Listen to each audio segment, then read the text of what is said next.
Muitas vezes a gente começa a empreender e a gente vai tomando algumas pancadas e algumas coisas e a gente começa só a olhar o lado do dono. Eu sou o dono, eu olho só o meu lado. Esquece de se colocar na cadeira do cliente, se colocar na cadeira do funcionário.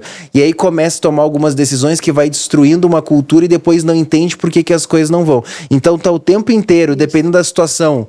Mas deixa eu olhar pelo lado do ângulo do funcionário, deixa eu olhar pelo ângulo do cliente, deixa eu olhar pelo ângulo do dono, faz muita diferença. E aí tendo esse comportamento, por isso que tu consegue ter uma boa retenção.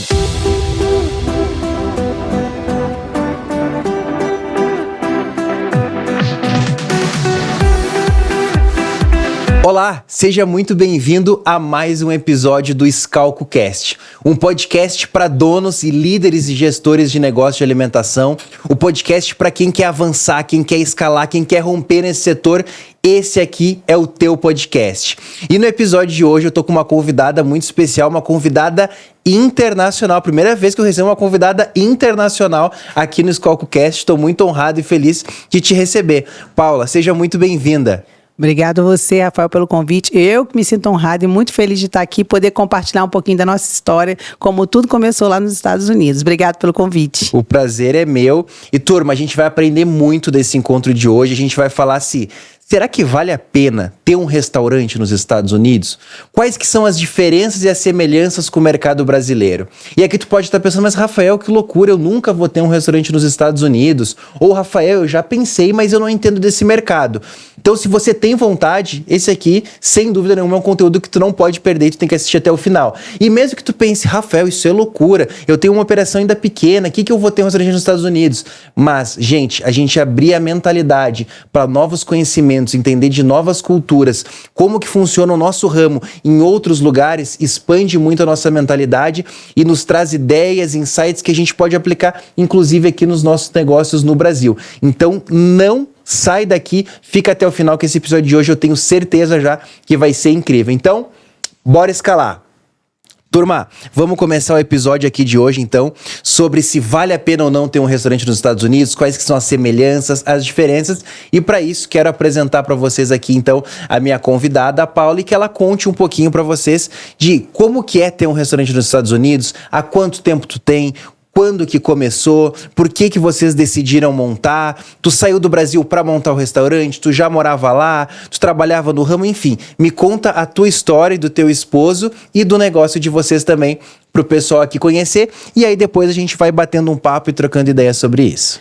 Vamos lá. Bom, eu quando saí daqui, já tem 20 anos que eu estou nos Estados Unidos, no mesmo lugar ali na Flórida, naquela região ali que você conheceu.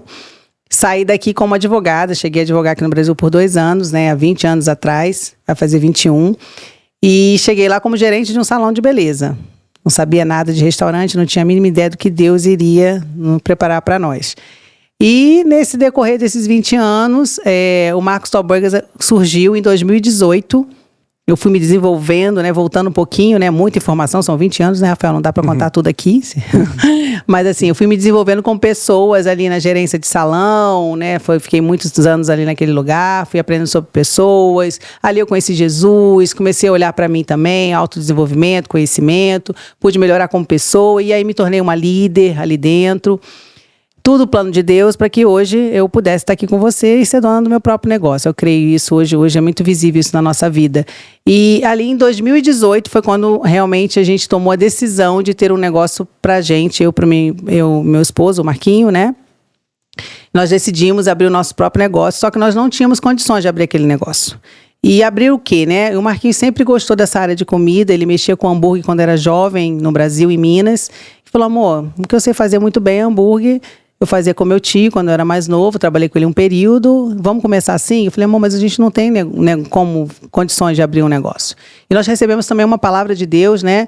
Que era para a gente começar o nosso próprio negócio. E ficamos naquela situação, não tínhamos como deixar o nosso trabalho, não tínhamos condições financeiras, mas decidimos fazer uma prova com Deus e ver se realmente Deus estava naquele negócio. E o que aconteceu foi, assim, tremendo. Em um mês, a gente começou dentro da nossa casa, fazendo esse teste, trabalhando de dia para os nossos empregadores da época e de noite para a gente. E o negócio, assim, caiu na boca da comunidade e explodiu de uma hora para outra. Isso em 2018. Quando tu fala comunidade, não é da favela, né? Porque no Brasil, comunidade é a turma da favela, não é isso, né? Explica o que é comunidade. E tem os termos técnicos de quem mora nos Estados Unidos há muito tempo. Não, comunidade brasileira, né? É uma verdade, porque nós estamos ali nos Estados Unidos, mas é onde tem a concentração da maioria ali dos brasileiros, né? Então a gente chama comunidade brasileira. E aí, pronto, explodiu. Eu falei, amor, é isso mesmo. Então vamos botar isso agora com constância, como disciplina. Vai ser todos os dias, de segunda a sábado. De dia trabalhamos para outras pessoas e de noite, a partir das 6, de 6 às 10, começamos a investir no nosso próprio negócio. E procuramos uma cozinha comercial, que é chamada Ghost Kitchen. E ali naquela cozinha comercial começamos a fazer somente delivery no período da noite. Ghost Kitchen de cozinha escondida, tipo que a gente fala aqui no Brasil, Dark Kitchen, que é uma cozinha... Isso mesmo, Tá. é só para entrega mesmo, o cliente não podia comer ali, né? E a gente conseguiu fazer essa cozinha funcionar muito bem, ficou mais ou menos 1 ano e meio ali. E começamos com delivery, 2 deliveries, 3 deliveries, 4 deliveries, lembrando que eram 5 dias na semana, de 6 às 10, assim, algo aqui que ninguém conseguia entender, porque nós fazíamos hambúrgueres, éramos muito limitados no que poderíamos fazer, que a cozinha era muito pequena, e o pessoal vinha de Miami, vinha de West Palm Beach, e a gente não tinha como entregar. Então, a gente fazia um ponto de encontro, na verdade. Olha, eu só posso ir até 7 milhas. Então, eu te encontro num posto de gasolina. Eu te encontro no Target, que é uma loja de conveniência que tem lá muito grande.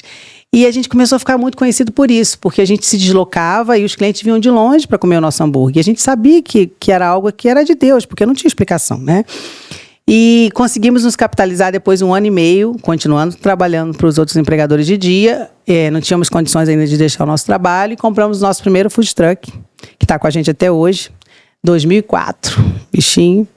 Não, 2004, nós estamos em 2025, né? E não tínhamos condições ainda de colocar ele para trabalhar, porque tem a licença, tinha que envelopar ele, tinha que fazer todo o trâmite. A gente não tinha condições, deixamos ele por um período ainda também estacionado, continuando trabalhando, as coisas crescendo, as coisas caminhando. Conseguimos envelopar e começamos a usar o food truck. E nesse período, nós fomos trabalhar num supermercado muito grande da região. Muito grande mesmo. Deixa eu voltar um pouquinho só na história aqui pra gente recapitular uma situação e pra, de novo, trazer aqui o glossário do nosso podcast de hoje. Quando tu fala deliveries, são os motoboys, né? Isso. Porque tu falou 1 delivery, 2 delivery, porque aqui no Brasil, delivery é a operação de delivery de comida pra entrega. E aí a gente chama os motoboys. Então, os deliveries, pra quem tá nos ouvindo, é que ela começou com 1 motoboy, 2, 3, 4, 5. E é isso. E aí, tu trabalhava num salão de beleza antes de montar. Tu não tinha experiência com restaurante. Zero, nada. O Marquinho, tu falou que lá atrás, quando ele morava no Brasil, ele tinha trabalhado com isso, mas nessa época nos Estados Unidos, ele também não trabalhava com isso? Ou não? Ele não trabalhava com comida? Com comida não. Ele não trabalhou com comida antes de montar o próprio? Não, trabalhou por um período. Quando ele chegou nos Estados Unidos, não. Quando eu conheci o Marquinho não trabalhava com comida, e aí a gente foi, nesse meio do caminho aí, a gente arrendou um restaurante. Ficamos 1 ano. Isso que eu queria que trouxesse essa experiência. Não foi assim, sair do salão, ele que trabalhou 20 anos atrás, montamos e virou sucesso. Não. Tinha uma jornada também ali, porque isso é importante, né, gente? Antes de você montar o próprio negócio, você ter alguma experiência no ramo. A Paulinha, fantástico, ela tinha experiência de liderança, por mais que era em outro setor, mas tinha liderança, que é fundamental, a gestão de um negócio, mas o Marquinho tinha a experiência técnica da gastronomia, da comida, do hambúrguer, né? Foi isso mesmo. E aí, nós arrendamos um restaurante num período, ficamos 1 ano nesse restaurante, aprendemos muito, mas decidimos que não iríamos ainda manter o nosso restaurante e voltamos a trabalhar para outras pessoas porque não tínhamos condições ainda. Tantos emocionais, gestão emocional, não tínhamos condições. E decidimos voltar a trabalhar para os nossos empregadores e começamos de novo, mas sempre no ramo do alimento. A partir daí, desde o momento que a gente reuniu forças e decidimos fazer alguma coisa, mesmo que não fosse para as outras pessoas, era no ramo do alimento. Ele trabalhava na cozinha e eu sempre como gerente, na parte da frente, na gestão, liderança, sempre foi assim. E ele passou por 3 restaurantes, comida brasileira, até tomar essa decisão de começar a trazer esse talento lá da adolescência dele para algo que ele gostava de fazer, porque ele também cozinhava. As pessoas conheciam ele por ser cozinheiro da região, né? Como a gente ficou sempre ali naquela comunidade, as pessoas conheciam a gente como Marquinhos e Paulinha, sempre. Então, quando a gente começou e divulgou os hambúrgueres, foi mais fácil no sentido de trazer os clientes, porque eles já, vou comprar para ajudar eles, né? Já nos conheciam e, na verdade, gostaram da qualidade, se tornaram clientes, começaram a indicar, que sempre foi o nosso número 1, né? Hoje a gente continua com esse tracking de onde os clientes estão vindo, né? E hoje o nosso número 1 sempre é o referido, né? Um indicando para o outro, é o boca a boca. Então, aí foi assim, voltando aqui na questão nesse supermercado, ali a gente fez uma parceria com esse dono desse supermercado, onde ele permitiu pela primeira vez, ele pediu para nos ajudar, ele falou, olha, Paulinha, eu quero ajudar vocês trabalham muito, vocês trabalham para mim de dia, eu tenho espaço aqui, por que vocês não vêm saem da cozinha, do Ghost Kitchen e vêm para cá? Eu deixo vocês usarem o meu espaço. E ali, pela primeira vez, a gente teve ali o atendimento ao cliente, né? Não só mais o delivery, mas como atendimento ao cliente. Continuamos com o delivery, o take-out, que eu acho que é pegar para retirada. É isso aí. E tinha um dine-in ali, que é para comer ali. E ali fizemos mais uma clientela, porque era outra cidade também. Então, a gente teve a oportunidade de expandir a nossa marca ali. Ficamos ali por 8 meses, até que foi em 2021, que o Marquinho estava muito cansado, porque já estava vendo uma pegada de 3 anos, trabalhando de dia, trabalhando de noite, eu também. E ele decidiu encarar a promessa e falou, olha, a gente está com o food truck na mão, vamos sair, eu vou meter esse cara com o food truck até a hora a gente poder abrir nosso próprio restaurante. E eu fiquei nesse supermercado ainda por um período, o dono gostava muito da gente, foi tudo muito, muito legal, muito, sabe, ele abençoou a nossa saída, mas eu fiquei por um período e ele foi. Só que foi tudo muito rápido, né? Quando Deus está no negócio, as coisas acontecem muito rápido. Ele saiu 2 semanas depois, ele me liga e fala, amor, achei um restaurante. Eu falei, amor, como assim? A gente não tem dinheiro para alugar um restaurante? Tem condições. Vamos ver? Eu falei, vamos. E chegamos nesse restaurante, que foi o nosso primeiro restaurante, e ali era um cubano que veio de uma família, era uma família que trabalhava ali, e ele veio de food truck. Então, quando ele escutou a nossa história, ele falou assim, não, eu vou ajudar vocês. O que vocês precisam? E eu nem sabia, Rafael, o que fazer e como fazer. Mas, assim, eu sei que assim, foi Deus que me guiou. Eu falei, olha, eu tenho tanto aqui e eu preciso que você me parcele o resto. Só que na América não existe esse negócio de pré-datado parcelado, né? O rapaz nunca tinha me visto, não conhecia o Marquinhos, não conhecia a Paulinha. Eu falei assim, eu vou falar, mas não vai deixar, né? E ele falou, não, eu vou ajudar vocês. Eu vi que você veio aqui com a sua equipe, você trouxe seus funcionários, você trabalha com a sua filha, eu vi que vocês... Deus tocou, não falou em Deus, né? Mas ele falou assim, algo tocou no meu coração para que eu pudesse ajudar vocês, porque eu também montei esse restaurante para minha família, para minha filha e para o meu filho. Então eu queria passar para alguém que tivesse sentido para mim. E ele nos ajudou muito, não só na questão do parcelamento da compra daquela loja, né? Mas como na forma de tirar a licença, na questão do seguro, porque ali começou outras coisas que eu não tinha no anterior. Porque como eu não tinha loja, eu tinha um food truck, era completamente diferente. Sim. Né? Eu queria pegar já alguns ensinamentos, alguns insights que eu peguei do que tu contou aqui da tua história, Paula. Primeiro deles, que a nossa história é muito parecida, porque a gente também começou com um food truck. Quem nos escuta aqui já sabe disso. Então eu vejo essa semelhança, mas eu queria trazer um ensinamento, porque a gente tem aqui, Paulinha, no podcast, muita gente que é líder de mentorados nossos mentorados, principalmente do K2, que é o nosso grupo de Mastermind, muitos líderes deles, chefes de cozinha, gerentes, coordenadores, ouvem aqui o podcast. E eu quero falar agora com quem é líder. Olha o ensinamento. A Paulinha e o Marquinhos, eles não tinham um negócio próprio deles, mas eles tinham uma coisa. Eles tinham reputação. Eles tinham um nome ali na comunidade brasileira. Então vocês não eram dono do negócio de vocês, mas as pessoas já conheciam o Marquinhos como sendo um bom cozinheiro, como a Paulinha é uma pessoa correta, uma pessoa honesta, é uma líder. Então quando montou o negócio, tu falou foi mais fácil, mas não foi fácil por acaso.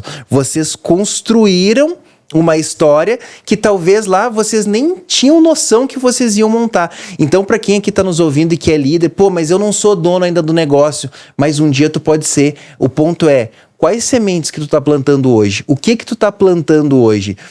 Hoje tem muitas coisas que a gente vive que foi de conexões, coisas que a gente fez lá atrás, como foi na tua história, e pode ser na tua história aí que tá nos ouvindo também. Então, independente da situação, tenha uma reputação, plante o bem aonde quer que você esteja. Ah, mas eu não sou dono, não importa. Ah, mas meu patrão isso é aquilo, não importa, faz o teu. Tem inclusive um versículo que fala que a gente tem que fazer sempre como se fosse para Deus e não para os homens. Então, independente se esse chefe não tá te reconhecendo, um outro vai te reconhecer, ou no momento tu vai ser empreendedor. Então, não é porque não tá sendo reconhecido, não tá vendo o resultado imediato que tem que parar de fazer. Então, vocês plantaram, aí, entre aspas, tu veio me falar que foi fácil. Não foi fácil, foi uma construção que vocês tinham feito, né? Então, eu queria só pegar esse insight para trazer aqui pro pessoal. Então, hoje, Paulinho, vocês têm 4 operações, né? São 2 restaurantes e mais 2 food trucks, né? Isso mesmo, Rafael. E falando e reforçando o que você acabou de falar, isso é verdade, porque onde a gente passou, a gente executou um bom trabalho. Então, as pessoas nos viam dessa forma. Então, realmente, não foi fácil, né? Mas exatamente isso que você falou. É muito forte isso. Muito bom. Eu queria perguntar agora pra ti, Paulinha, um pouquinho das diferenças e semelhanças, por mais que a gente já entendeu aqui na tua história, que tu não era tu não tinha restaurante no Brasil e foi lá nos Estados Unidos montar. Tu foi como imigrante, foi trabalhar, na época, em salão, tu era advogada, e depois surgiu a oportunidade de montar um restaurante. Mas volta e meia, tu tá aqui no Brasil, que nem tu tá nesse momento, né? Eu conheço as operações, já visitei, gente, é fantástico. Se você for pro sul da Flórida, né? Sul da Flórida, região ali de Miami, Boca Raton, tem que conhecer, é diferente mesmo o hambúrguer do Marcos Top Burger. Então, dentro dessa tua experiência, dessa tua vivência, o que tu vê que são, assim, as principais diferenças de ter um restaurante lá na América e de ter um restaurante no Brasil? Bom, Rafael, eu acredito que, por exemplo, uma coisa que eu vejo que é bem diferente aqui, de escutar falar muito, de conviver com muitos empreendedores, né, você e muitos outros, em relação a funcionário, né, em relação às leis trabalhistas, a forma de pagamento dos funcionários. Isso é uma coisa assim que me chama mais atenção, porque é visível a forma, não vou dizer que é fácil, mas é muito mais tranquilo em relação a algumas áreas, falando de funcionário, do que aqui no Brasil, né? Lá a gente tem mais facilidade para contratar, mais facilidade para dispensar o funcionário.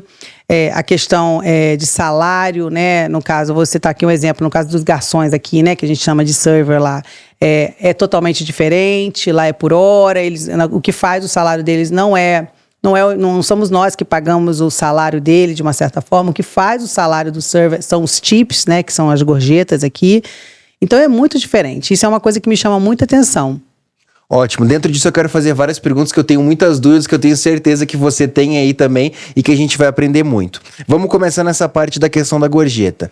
Como que funciona lá? Então, primeira coisa é que nos Estados Unidos as pessoas recebem por semana, né? Não é por mês como aqui no Brasil. Outra coisa é que lá não tem CLT como tem aqui todas essas leis trabalhistas. Então lá é muito diferente. Eu queria que tu explicasse um pouco isso também. Mas começando na parte das gorjetas, como que funciona? Tu acorda um salário semanal com o funcionário e além desse salário ele vai receber os tips, que são as gorjetas. Essa gorjeta vai 100% pro garçom, divide por toda a equipe, tem regra. Como que é na prática essa questão das gorjetas, do recebimento deles desse valor? Tá, em relação ao salário que a gente acorda, na verdade é a hora, né? O estado, cada estado, uma coisa diferente daqui, é que cada estado nos Estados Unidos, eles são responsáveis pelo seu salário mínimo. Não tem sindicato, tipo, tem um sindicato daqui, sindicato dali, é hora do estado daquela categoria. Estado daquela categoria, exatamente assim. Perfeito. Então os garçons, eles têm lá, por exemplo, no estado da Flórida hoje está em torno de 9 e pouco, é uma hora mínima ali, por hora. Então o que a gente estabelece é os 9 e poucos por hora e quantas horas que eles vão trabalhar. Geralmente um server lá, ele não é full time, né? Ele não passa de 40 horas. Porque passou de 40 horas, lá tem um overtime, eu não sei como é que é aqui, então estou dizendo sobre lá. Então, a gente não permite que ele passe aquilo ali e geralmente ele é um part-time, porque aí a gente consegue fazer 2 turnos com 2 servers diferentes, né? Porque eles trabalham 3, 4 horas por dia. Não é a média que a gente faz ali, dependendo do E pra turno. Cozinha é a mesma coisa ou já cozinha é muito diferente? Não, cozinha é totalmente diferente. Tá, então vamos na parte do garçom primeiro. Então a gente acorda a hora, mais ou menos, e quantas horas ele vai fazer. Por ali ele já tem a base de quanto que ele vai receber por semana, mínimo, né? E por fora o tip. O tip é todo o correto, que a lei nos ensina. Isso que eu quero saber. Porque assim, eu falo muito de taxa de serviço, principalmente dentro das mentorias. Eu falo assim, gente, o jeito certo é exatamente esse aqui.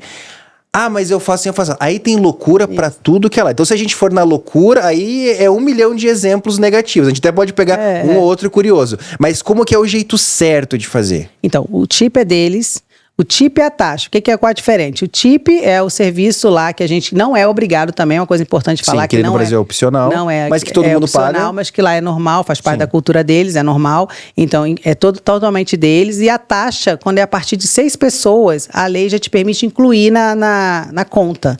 Então, é algo que já vem incluído além da gorjeta. Também é dele, é tudo tudo dele. A única coisa que é retirada ali, na hora de repassar para eles, é a taxa do cartão de crédito, porque a gente quando paga em cash, em dinheiro não, é repassado 100%, mas quando tem a taxa do cartão, a gente abate aquela 3%, 3,80% ali do cartão.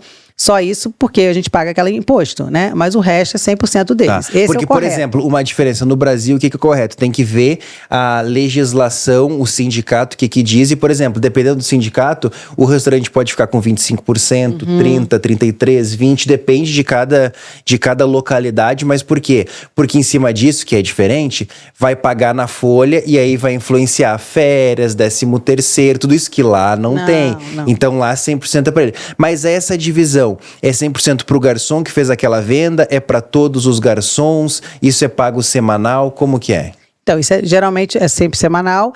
Pode ser combinado quinzenal? Pode, depende. Isso vai muito da conversa que você vai ter com o funcionário, mas no meu restaurante, geralmente, a média, a regra em geral é essa, é por semana, né? Sim. Porque é um hábito nos Estados Unidos.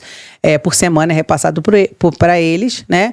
E qual foi a outra pergunta, Se Rafael? é dividido por igual entre todos os garçons, por igual para toda a equipe, ou cada garçom tem, eu atendi aquela mesa, então essa aqui é a minha comissão, essa é do outro, como que é isso? É por área, né? Geralmente é por área, eles trabalham de 2 formas. Ou é rodízio, cada cliente, cada mesa que entra, um garçom pega, e é por área. No meu restaurante, o maior, né, que é o Coral Springs, a gente separa por área 1, 2 e 3. Então, eles rodam durante os dias que eles estão trabalhando para ficar justo para todo mundo, mas sentou naquela área, é o direito daquele garçom que está atendendo aquela área. E aí ele recebe 100% daquilo ali. Existem restaurantes que dividem, faz o pool, mas isso aí não é muito comum lá. Sim, não é muito comum. Os garçons até perguntam quando vão ser contratados, porque para eles não é tão interessante, então eles perguntam antes.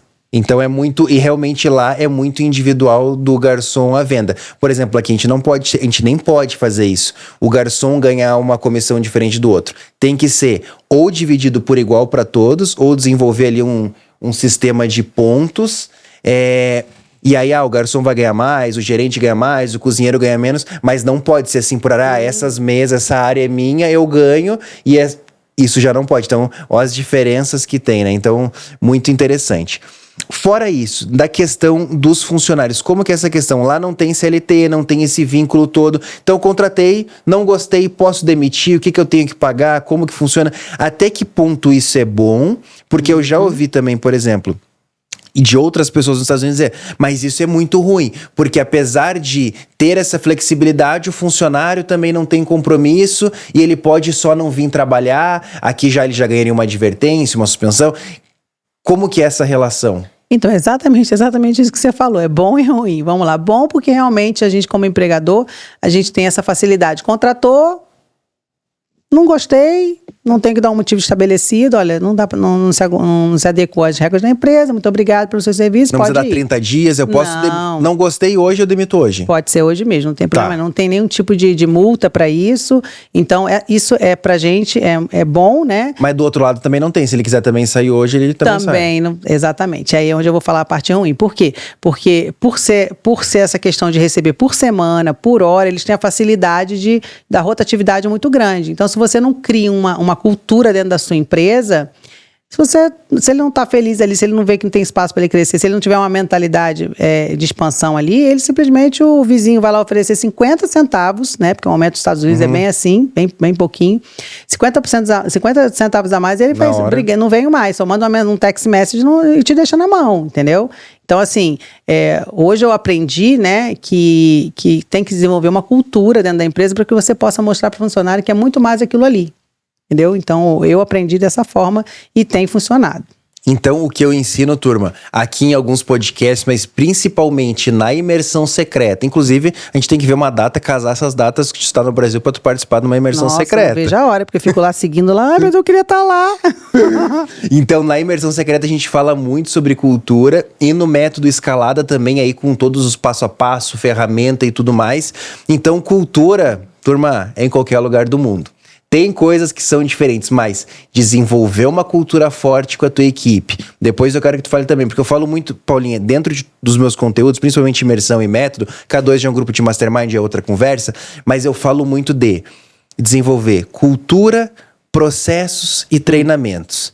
Então isso no Brasil e nos Estados Unidos, se tu fizer, vai fazer a diferença, né? Vai fazer a diferença, porque a cultura americana, inclusive, para a área de restaurante, pelo menos, Rafael, não tem essa cultura. Eles não pensam no funcionário em momento nenhum. Não deu certo, eles mandam embora. Não tá, se eles acham que não vai desenvolver, eles mandam embora. Mas vamos treinar. Mas a índole do rapaz é boa. Vamos tentar. Eles são muito práticos. E tu sabe que eu, olhando daqui de fora, eu pensava que era justamente o contrário. Porque lá, como tem tantas grandes redes, tem tantas franquias, para mim já era uma cultura muito mais natural de treinamentos, processos, dessa coisa toda. E na tua visão, não? Em relação ao processo, sim. Sem dúvida nenhuma, né? Sem dúvida. Mas em relação a funcionário, eles não têm nada que segure um funcionário, eles não pensam nessa questão. A rotatividade para eles não é um problema, eles não encaram isso como um problema. Por isso que, inclusive, eles contratam a mais para poder ter o reserva, que não deu certo, eles mandam embora, sem dó nem piedade. Então, assim, eles têm... você chega no restaurante ali, você vê outra pessoa, não tem aquela coisa do restaurante brasileiro que você chega, oi, tudo bem, Paulinha? A sua filha veio com você, e o Marquinho, cadê? Porque já conhece, porque eu frequento o restaurante, já cria ali, né, um certo relacionamento. O americano não tem isso. Então, eles são muito práticos, eles trabalham sempre com um número maior de funcionários, porque se precisar dispensar, eles dispensam na mesma hora. E se eu quiser também, hoje tô com muito, eu quero que alguns não venham. Também tem isso? Tem alguma regra? Sim. Eu tenho que avisar tantas horas antes? Ou é bem tranquilo? É muito interessante isso, porque eu falo isso, é uma das coisas que eu falo muito na minha empresa. Quando eles entram, né? Eu falei, veio de restaurante americano. Pois é, eles perguntam assim, como é que é o schedule aqui? Schedule é o seu horário, né? Tá. Fala, aqui tem um diferencial. Aqui você vai ter um horário, você vai ter um número de horas, em média, você vai ter um schedule, se é de manhã, claro que pode acontecer exceções, mas a gente sempre vai te consultar antes, mas de uma forma geral aqui você vai ter um controle para os seus gastos ali, para você fazer um planejamento para a tua vida. O americano não.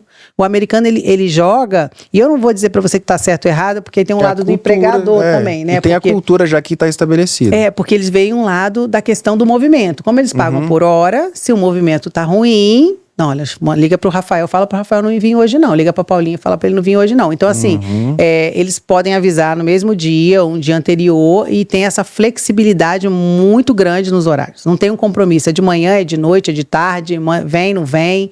Então tem essa questão com os funcionários que também é ruim pro lado do funcionário, então eu pego isso pra mim como um benefício, né, um atrativo. E, teoricamente é bom pra empresa num primeiro momento, mas pensando... numa cultura, numa retenção de colaborador é ruim. E aí tu entendeu isso e tu faz como a gente ensina, inclusive, dentro das mentorias no Brasil de, gente, criar cultura, respeitar o funcionário. Isso. Eu sempre falo que assim, Paulinho, às vezes tem três posições que a gente tem que estar o tempo inteiro invertendo e mudando. Em alguns momentos a gente tem que estar olhando de fato como dono do negócio, como dono, como resultado. É uma situação.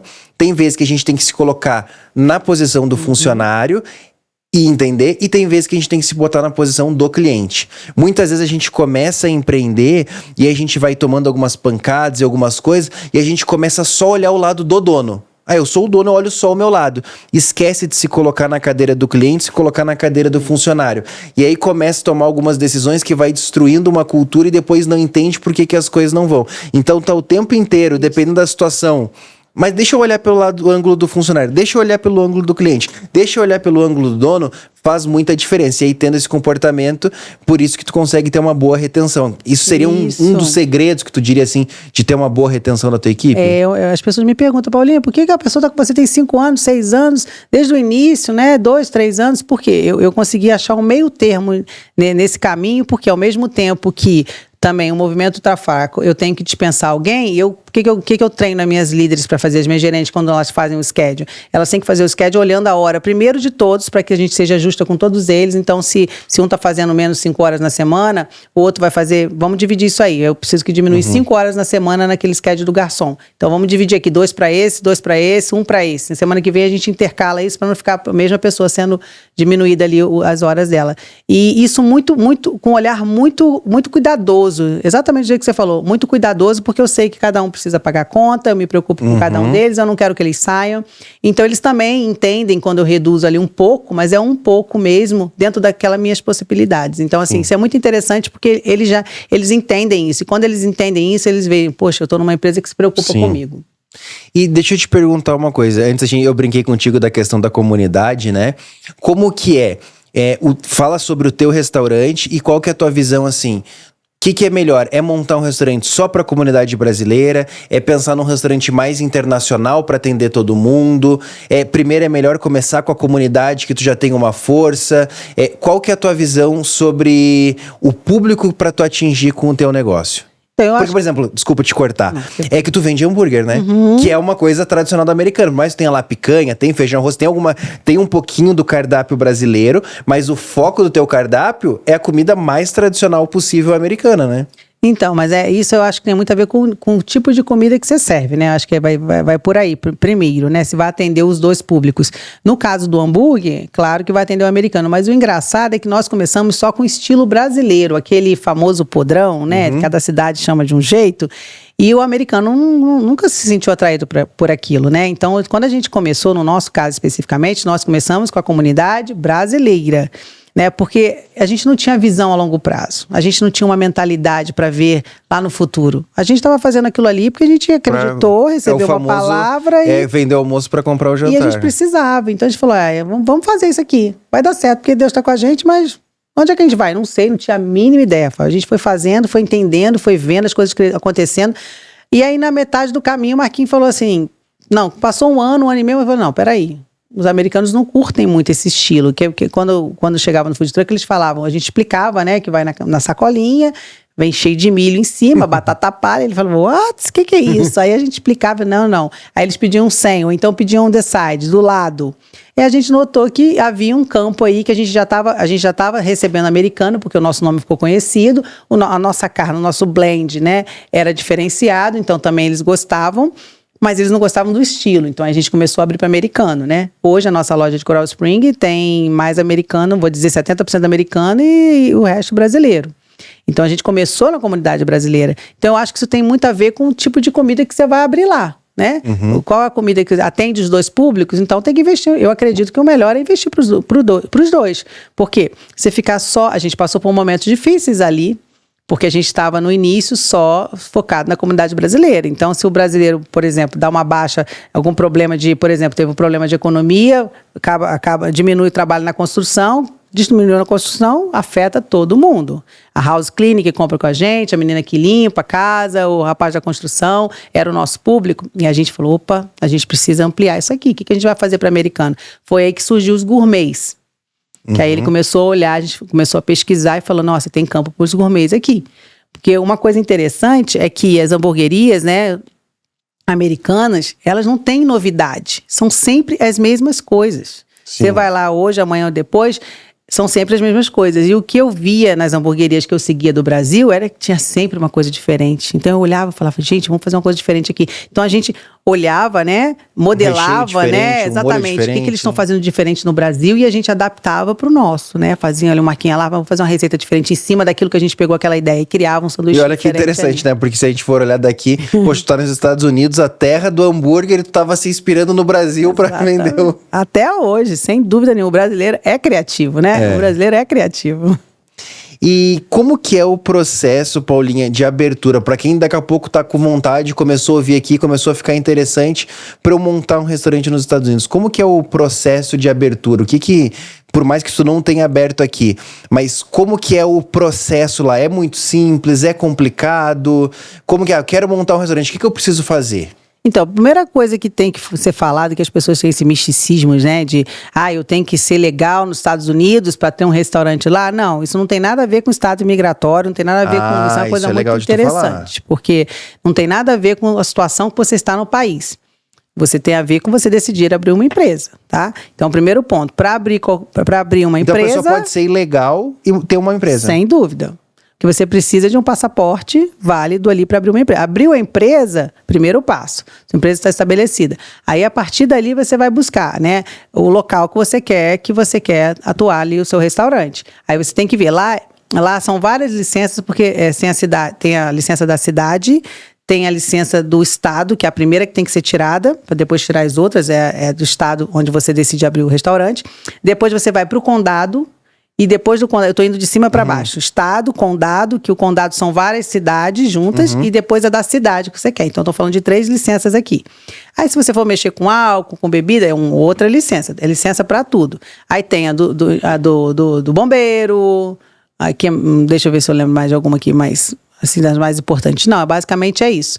Aí tudo tem licença. Eu não sei como é que é aqui, mas, por exemplo, você vai abrir uma cozinha, tem que passar pela fiscalização só da parte do bombeiro, da parte lá da chapa, da parte do HUD, que é o exaustor, e tem que passar pela outra parte, que é o inspetor da saúde. São departamentos diferentes. Eles dividem por vários departamentos e tudo isso é uma licença e um inspetor diferente. Sim, mas entendendo a burocracia, vai abrir normal, não tem muito mistério quanto a isso. Não tem muito mistério. Se você segue as leis e cumpre exatamente o que eles estão falando, é bem tranquilo. Não tem muita dificuldade, não. E, Paulinho, eu queria entender um pouquinho como que é o comportamento dos clientes. O que tu vê também de diferença? Por exemplo, eu lembro que uma vez que a gente foi lá, tu comentou comigo que os americanos, eles são de jantar muito cedo. Então, tu tem um fluxo bom no começo da noite, que o americano janta cedo, e depois pega o público brasileiro que janta mais tarde. Por exemplo, eu fui em algumas operações lá da última vez que eu tive, que são operações exclusivas de café da manhã. Coisa que no Brasil não é muito raro uma operação exclusiva de café da manhã. Ok, tem padaria, mas o brasileiro não tem tanto costume quanto o americano de fazer a refeição em família do café da manhã fora de casa. O que mais que tu nota assim de diferença que é interessante a gente saber sobre essas diferenças de consumo e de comportamento? Então, eu acredito que essa questão dos horários é uma diferença bem grande, né? Eles vão tomar café, então você tem que ver a hora que você vai abrir para o almoço, porque quando você está abrindo para o almoço, muitos deles estão tomando café com a família, né? Então, isso você tem que prestar muita atenção onde você está abrindo, qual o horário que você vai abrir. Tem restaurante que abre meio-dia, 1h, porque já sabe que de manhã, eles até umas 11 horas da manhã é horário de café da manhã para o americano. Eles têm esse hábito, né? E não é um pãozinho com manteiga, com queijo, presunto, não. É praticamente um almoço pra gente aqui no Brasil, né? E eles também não comem muito tarde, não. Quando dá 6, 7 horas da noite, no máximo 7 horas. Aí lá na hamburgueria é nítido isso, porque você tá ali, você passar um dia comigo que você vai ver. Deu 6 horas, começa a chegar, o salão só tem americano. E o interessante é que são pessoas mais idosas. Os americanos, independente da idade, novo, mais velho, eles amam hambúrguer. Eles vão para comer o hambúrguer, eles não vão para comer a picanha, não. Eles não têm esse hábito. Muitos deles, quando conhecem, eles vão para almoçar, mas no jantar, geralmente, eles vão para hambúrguer, mas no máximo até 7 horas da noite. Passou de 7 horas da noite, você já sabe que é brasileiro. O brasileiro chega 9 horas da noite para comer. Se der pra chegar 10 minutos antes de fechar, às 11 da noite, ele chega, né? Desse jeito. E em relação também ao tratamento, acho que é uma coisa muito interessante, porque o americano que frequenta o restaurante brasileiro, o nosso diferencial, que eu acredito, é o atendimento. O americano, ele é muito ríspido, ele atende bem, sem dúvida nenhuma. Você vai no restaurante americano, em geral, você é bem atendido, mas ele não cria, o treinamento deles é para não criar um relacionamento, né, com o cliente. E o brasileiro, ele já conecta mais com o cliente, ele já dá um sorriso, ele já é mais prestativo. A gente treina para que realmente, se eu te conheço pelo nome, eu te chamo pelo nome, para criar conexão com o cliente, né? Então, quando o americano entende que o restaurante é brasileiro e tem uma qualidade, tem um atendimento bom nesse sentido, você ganhou o americano. Isso é um diferencial muito grande, porque você sabe, o americano, ele é fiel. O americano, quando ele gosta, ele não abriu uma hamburgueria nova do lado, ele não troca, porque ele ali encontrou aquilo que ele precisava, entendeu? O brasileiro, pelo menos o imigrante, ele tem essa tendência, né? Abriu uma hamburgueria que fez ali $1 mais barato, eles vão lá. Pode amar o hambúrguer, ele pode conhecer todo mundo, mas eles vão lá. Eles voltam por causa da qualidade, por causa do atendimento, seja lá o motivo que for. Mas o brasileiro, ele vai. O americano, ele não perde nem o tempo dele, ele é fiel. Então, é um excelente cliente, realmente, por esse motivo. Deixa eu te fazer uma pergunta. Do público brasileiro, eu tenho conversado com algumas pessoas sobre o mercado americano e eu tenho ouvido isso, ver se isso faz sentido no teu perfil de clientes. Que nem tu falou, no começo, o meu perfil de cliente é o que trabalhava na obra, é o que trabalhava nessa linha. Hoje eu vejo que cada vez mais tem muitos imigrantes brasileiros indo, mas é uma pessoa que já é bem sucedida, que já tem um resultado no Brasil, que tá indo pra... Tu vê, porque tu tá lá há 20 anos, né? 18 anos tu falou ali. Essa mudança no perfil de comportamento ou não? Então, o empresário brasileiro ali tem que ter esse cuidado, porque realmente você tem que entender a tua clientela. Como eu comecei só com brasileiro, eu só tinha produto brasileiro, então eu chamava a atenção do brasileiro. Só que quando a gente frequentava muito lugar americano, por causa do food truck que nos deu acesso aos americanos, que o que nos deu acesso ao americano não foi a cozinha, não foi a Ghost Kitchen, foi o food truck. Porque a gente começou a ir para condomínio americano, eventos americanos, só que com produto brasileiro. Então a gente notou que o americano ele comia, porque ele, nossa, a carne é saborosa, é diferente, a carne é diferente, mas ele não gostava do estilo que a gente servia, então a gente teve que adaptar. Então isso é algo que tem que ter essa atenção, eu acho que em qualquer lugar do mundo. E hoje, no caso da nossa hamburgueria, como a gente ampliou para todos os estilos, hispanos, brasileiros e americanos, a gente entendeu que a gente tinha um outro nível de cliente também para atender, que a gente foi crescendo. A nossa loja de Coral Spring é outro público completamente. Eles são mais americanos, o menu já é diferenciado, o poder aquisitivo daquelas pessoas são diferentes. E uma coisa, Rafael, muito interessante que eu aprendi agora nessa segunda location, na segunda, não, Coral Springs, é que, por exemplo, a minha primeira localização, como era focada mais para brasileiro, o nosso delivery bombava. A gente tinha Uber Eats, DoorDash, Sós, todos os aplicativos, e tínhamos 3 deliveries, e bombava. Na unidade nova, eu comecei entendendo, não, vai ser a mesma coisa. E aí eu fui vendo na metade do caminho, nossa, passou um mês, 2 meses, o delivery não está pegando. Eu tinha todos os aplicativos, mas os aplicativos bombavam. Eu comecei a criar técnicas para que os clientes pudessem receber e saber que eu tinha a ordem online, que eu tinha o meu delivery para trazer ele para casa. Eu não conseguia atingir esses clientes. E conversando com um americano, ele me explicou, Paula, nós preferimos trabalhar até com aplicativo, porque para a gente tanto faz se é 2, 3, se é mais, se é menos, porque o Uber tem eu não sei como é que é aqui, mas lá há uma diferença no valor, né? E além do valor, o atendimento que a gente dá é muito melhor, porque a comida chega mais rápida, no nosso tempo, é fresca, com cuidado do nosso profissional, né? Com o treinamento que a gente dá. O Uber Eats é um drive que ele vai lá e pega, entrega de qualquer jeito, da maneira dele ali. Mas nem assim, nem a gente oferecendo um delivery da casa para o americano ou para o brasileiro que tem um poder aquisitivo mais alto, eles preferem um aplicativo, porque está na palma da mão deles, é mais prático, eles ali já tem ali tudo mais fácil. Um americano me falou, eu falei assim, gente, faz todo sentido, eu estou aqui tentando colocar algo que deu certo na minha primeira localização e que realmente já tem 1 ano e eu não consigo fazer com que esse delivery funcione, e faz todo sentido. E é exatamente isso, é você entender que nem tudo que você fez na primeira, né, deu certo, nem sempre vai dar certo na segunda. É isso justamente que eu queria te perguntar agora, eu queria te fazer 2 perguntas. Dentro da tua jornada empreendedora, qual que foi o maior erro que tu cometeu e qual tu acredita que sim foi o maior acerto, o que mais fez diferença no crescimento de vocês?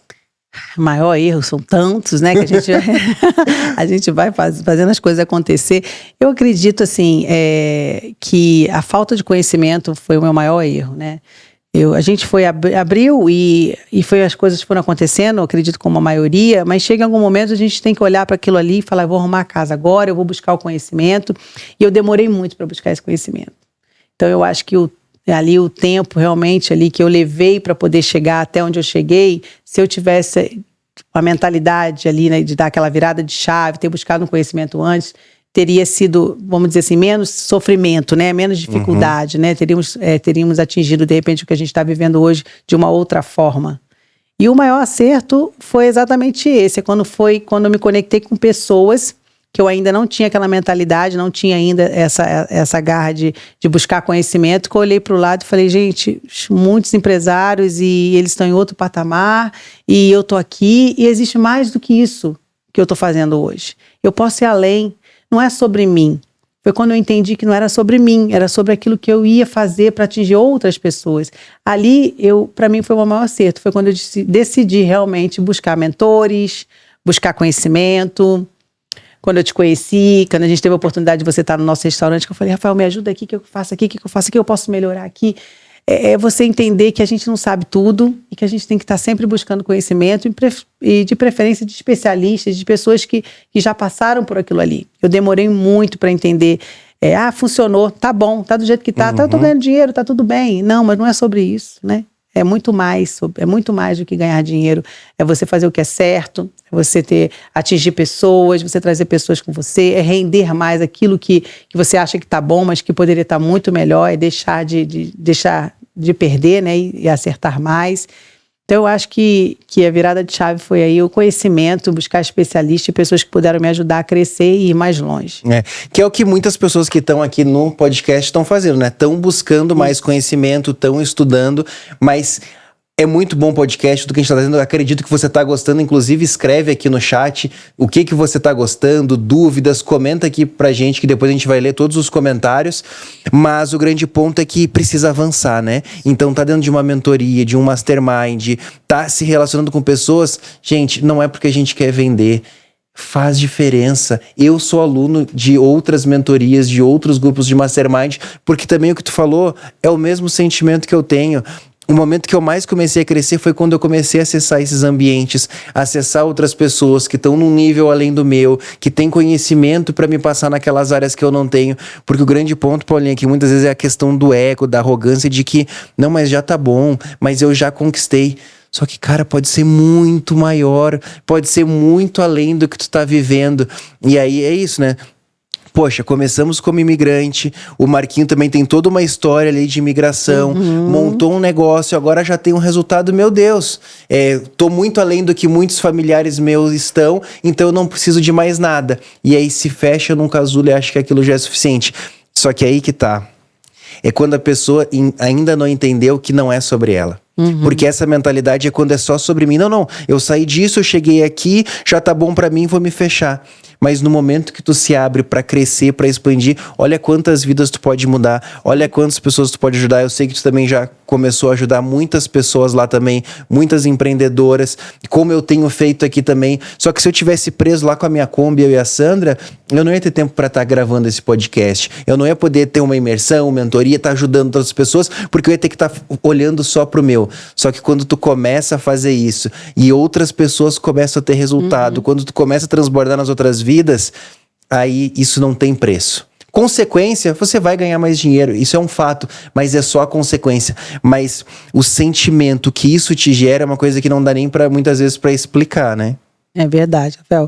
E é engraçado que pelo fato de sermos imigrantes, né, em outro país, hoje eu vejo empresários, amigos meus lá da região, também donos de restaurante, a mentalidade é muito fechada.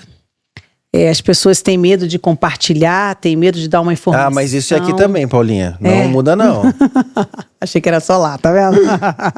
A gente sempre acha que a grama do vizinho é mais verde, que o nosso sempre é o pior, né? Mas esse comportamento... Sabe que esse foi um dos principais motivos que eu decidi montar a mentoria. Por muito tempo, eu ajudei numa associação de negócios, de alimentação e tal. E eu me dedicava e eu fazia... Eu não ganhava nada por aquilo. Tinha uma mensalidade que os associados pagavam, mas era ínfima. E quando tinha uma reunião para decidir um novo projeto, alguma coisa para ajudar os empresários, ninguém aparecia. E aquilo foi me...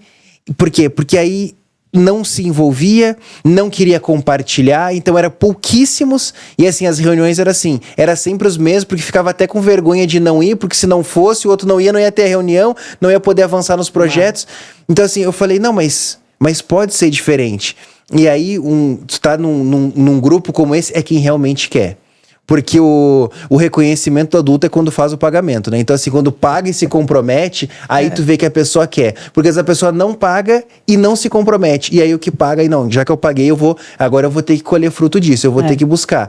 E aí começa a avançar. Então, um dos meus sentimentos foi esse. Porque ninguém compartilhava nada, ninguém... era sempre cada um no seu canto. Eu falei, não, mas pode ser diferente, eu quero compartilhar, eu quero ajudar. E aí tu começa a juntar pessoas dentro disso, tu começa a formar uma comunidade em que um ajuda o outro e vai crescendo e a coisa vai aumentando, né? Então, eu acho que o caminho é bem por aí. Pra gente caminhar pro final do nosso episódio aqui, Paulinha, uma das coisas que eu quero te perguntar é, se tu fosse voltar lá atrás, tu montaria um restaurante nos Estados Unidos? É lucrativo? Vale a pena? Traz uma boa qualidade de vida? Qual que é a tua visão sobre ter um restaurante?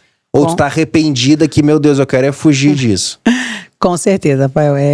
Na verdade, quando você perguntou do erro, né? Quando eu falei da falta de conhecimento, da busca, de enxergar que eu precisava de ir mais longe, é exatamente por isso. Porque eu demorei muito para entender que a gente podia ir mais longe. E ter um restaurante nos mostrou que não é sobre nós, é sobre pessoas, sobre aquilo que a gente quer alcançar, e pessoas junto com a gente, o propósito final, né?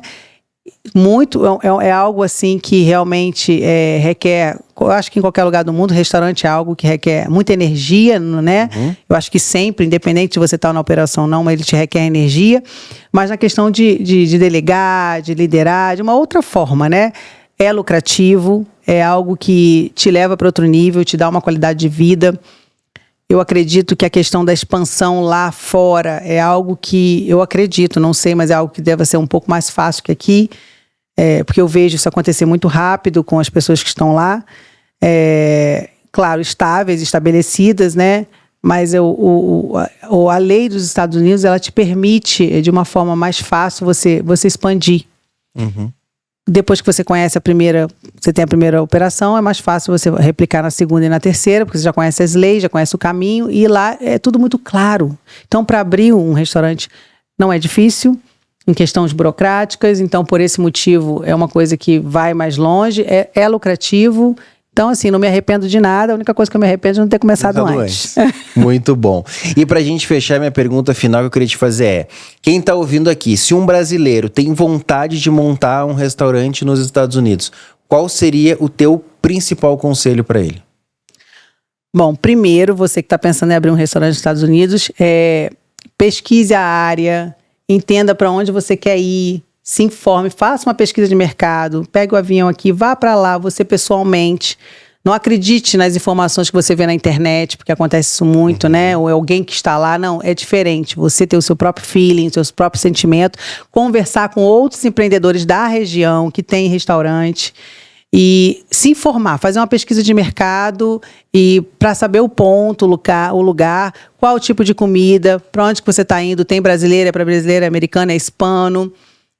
Pesquisa de mercado e ir com muita garra, muita disposição para trabalhar, mas eu acho que isso é em todo lugar do mundo, né? Sim, mas fora isso, faz sentido, não é um bicho de 7 cabeças como pode parecer quando a gente não tem experiência. Como tu falou, é até mais simples, né? Se tu for ver, dentro das burocracias e questões do Brasil, pode ser até mais fácil, né? A questão é conhecer, ter um networking, conhecer pessoas, que a gente falou, ó, preciso conversar com o dono, preciso conversar, preciso entender, preciso saber, conhecer o local. Então, no fim das contas, o networking sempre faz diferença, né? Eu acredito, com certeza, Rafael, mas uma coisa que eu acho que tem que ficar clara é que a pessoa tem que saber o que está fazendo, tem que estar estruturada, né? Tanto aqui como lá, né? Sim. Mas porque lá é algo novo, então você já está começando tudo novo ali, sua vida nova, sua família, num lugar novo, então por ser em outro lugar, você tem que ter um cuidado maior, né, de levar a sua estrutura estabelecida, através ou de resultados que você já tem aqui no Brasil, ou através de alguma parceria, ou através de mentor, não sei qual é o melhor caminho para cada um, mas saber o que está fazendo, não é simplesmente vou abrir um restaurante, vou abrir uma hamburgueria em tal lugar e vou arriscar. Não, isso eu não aconselho.